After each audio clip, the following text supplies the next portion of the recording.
Well, Thanksgiving is this week, so I thought I'd shake things up and be super original and talk about gratitude. And I spent much of the week looking at books about gratitude, quotes about gratitude, the surprising science of gratitude. And then Friday afternoon came. And I was putting my notes together when I saw the news that the Rittenhouse verdict was announced. For those of you who haven't been following this case, a young man named Kyle Rittenhouse was 17 years old when he drove from Illinois into Wisconsin with an assault rifle at a time when there was an uprising in the streets of Kenosha over the police killing of Jacob Blake. And depending on who you ask, young Kyle Rittenhouse was either there to defend business owners and protect their property or to actively intimidate protesters in support of the police. Now, either way, one night the tensions flared and Rittenhouse fired his assault rifle. And he hit and killed one person, and then he was chased as a shooter, and he fell down and he fired again, and he killed a second person and wounded another. And these facts are not actually in dispute. But in his trial defense, his attorneys claimed self-defense. And so on Friday, the jury acquitted him of all charges.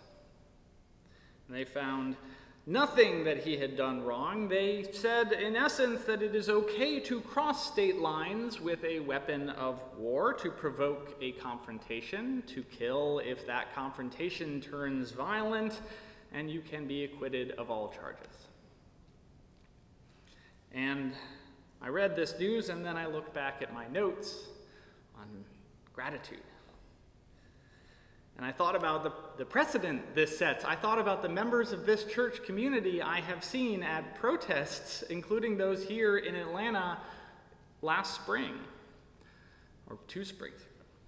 I thought about the times I've been in between protesters and a line of police or angry counter-protesters. I thought about my friends and church family and all of God's beloved creatures who are going to be up against the idea that the cult of gun rights matters more than human lives. And then I look back at my notes on gratitude. I thought about the people I know who have served 10 or 20 or 30 years in prison behind bars for nonviolent offenses. And then I thought about how, again, somebody walked free after taking others' lives. And I don't mean to put it all on this one young man, and yet I could not help but notice that most of those people I know who served time, they were poor or they are black, and Kyle was neither.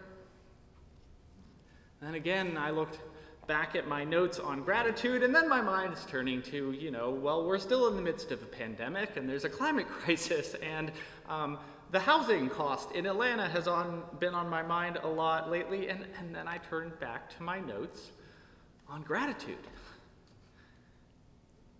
And I didn't feel particularly grateful. I didn't feel particularly like offering thanks. The funny thing is, I want to be grateful. Who doesn't want to be grateful all the time? Gratefulness is incredibly good for us. There's actually studies of heart patients that find that gratitude drives out toxic emotions of resentment and anger and envy. It may be associated with long-term emotional and physical health. Another study found that grateful people show enhanced activity in the parts of their brain that deal with emotional processing, interpersonal bonding, moral judgment, the ability to understand and empathize with others. Perhaps this science is what William Blake meant when he wrote that gratefulness is heaven itself. But this week, I suspect that many of us will sit down to Thanksgiving dinners, and some of us may not be feeling so grateful. Some We'll be worried about the world as it is. For others, it's simply just that bills are pretty tight and our Thanksgiving won't look like the ones we see on TV. Some of us will be missing people we love. Others will be wishing that the people we love were actually at somebody else's Thanksgiving because we love them, but we're a little tired of this whole argument now. And Mom, if you're watching, I'm not talking about you, I promise. Too often, this season of Thanksgiving becomes a season of forced gratitude. So what are we supposed to do when we don't feel super grateful? Well, I think part of it is understanding that we tend to think of gratitude as the reaction to something nice happening, something special. It's almost like buying and selling, some sort of gratitude transaction. Something good happens, I say thank you. You give me a cup of coffee, I say thank you. You give me a job at your company, I say thank you. The problem is when we think of gratitude this way, we end up sitting around waiting for something extraordinary to feel grateful about. We constantly compare our lives to others, and there is always somebody who seems to have more about which to be grateful. Something good even happens, but then it's so easy to just point out to all the things that are not going well instead, and slowly we slip into envy and bitterness. This is in some sense an apt description of the society we live in today, one where we are obsessed with how little we have and how much more we need, more, how much better other people are doing than we are. And because we are not grateful as a collective, we are resentful, aggrieved, angry, divided. Our collective struggles with gratitude lead us to turn on each other. And it's going to lead to more than a few fights at dinner tables this holiday season, I suspect. So what do we do? Part of the answer is rethinking how we understand gratitude altogether. Maybe it begins with stopping thinking about it as a requirement after something special happens, and more as a practice of noticing. Our Hebrew scripture reading today was from the prophet Joel, and it was full of praise and rejoicing and thanksgiving for the bounty that God is about to pour into our lives. But that's from chapter 2 of that book. Chapter 1 is all about a disaster. It's all about an environmental disaster, a plague, and I really wish we didn't know what Joel sort of felt like in that moment. Joel, in fact, is writing about a storm of locusts, one that devastates crops and livelihoods and livestock. He's saying these words while standing in the midst of dust and bugs and ash and fire. He gazes upon empty storehouses and empty granaries and cattle and sheep with nothing to eat, and a people with no reason to hope, and he isn't warning about a disaster to come, he's interpreting a disaster that has already happened. And Joel says that the ground itself mourns. The verb for mourn in Hebrew is the same root verb as to dry up. So he's saying that creation is drying out, creation is mourning, creation itself is crying out. The soil dries up, the soil weeps. God has created all things in beautiful relationship with each other, and so the earth itself mourns. For the earth is not simply an object, a bunch of rock and dirt to be exploited, but part of an ecosystem of love that God breathes life into. And in the face of this, a voice rings clear and loud. Rejoice and be glad, Joel says. Be full of thanksgiving. Be full of hope. Be grateful. And the text starts not with humanity, but with that same dried up soil. That soil that dried up in mourning. Do not fear, O soil, rejoice and be glad, Joel says. That livestock with nothing to eat, do not fear, you animals of the field. And only then, the people, O children of Zion, be glad and rejoice in the Lord your God. Rejoice and be glad, Joel says, and only then goes on to say that the threshing floors will be full of grain, that the vats shall overflow with oil and wine. In the face of disaster, he starts with gratitude. The dirt itself is called to give thanks not for anything special, but because it exists and it is open to the promises of tomorrow.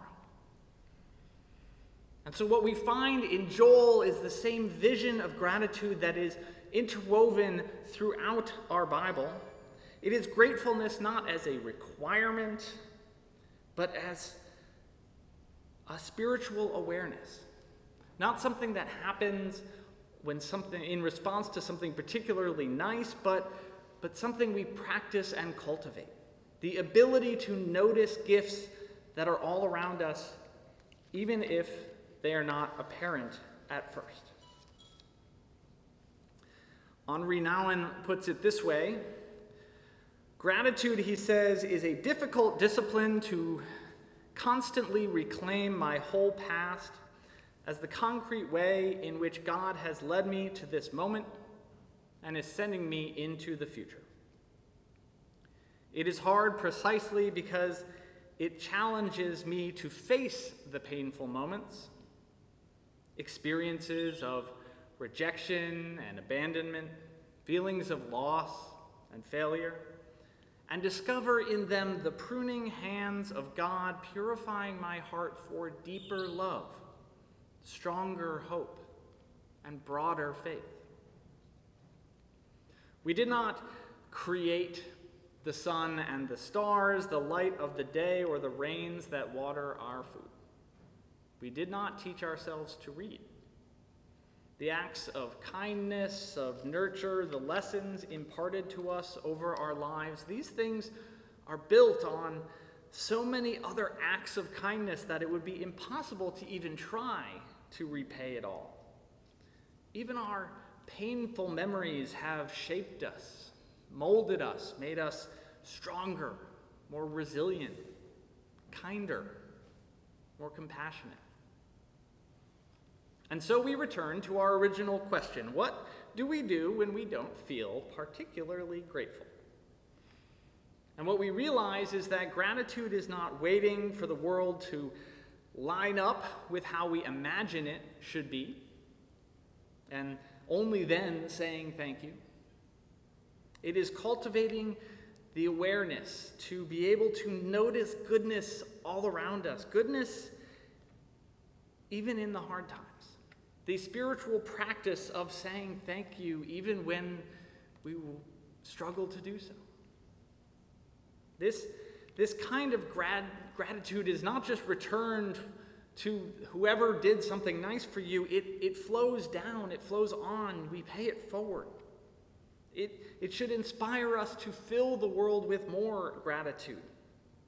Gifts should inspire not just a return gift, but more gift giving. True gratitude is a stream that flows ever onward to others, seeking the ocean of God's love. Diana Butler Bass says, perhaps this Thanksgiving is a good time to ask some different questions regarding gratitude. Instead of, what are you grateful for? We can ask other questions like, how has gratitude changed you? Who is making you feel grateful, and who are you grateful alongside? How have you learned from being grateful? When was a moment when you felt particularly grateful, and what can you draw from that? What are the places in your life where gratitude has made you better? And these are the kind of questions we can ask, not simply to come up with a list of things that allow us to finally name something and then have a turkey dinner. They are the list of things we ask to cultivate and practice and nourish a sense of gratitude. And so today, let's listen to some beautiful music and contemplate what it would mean to build a spiritual practice out of gratitude.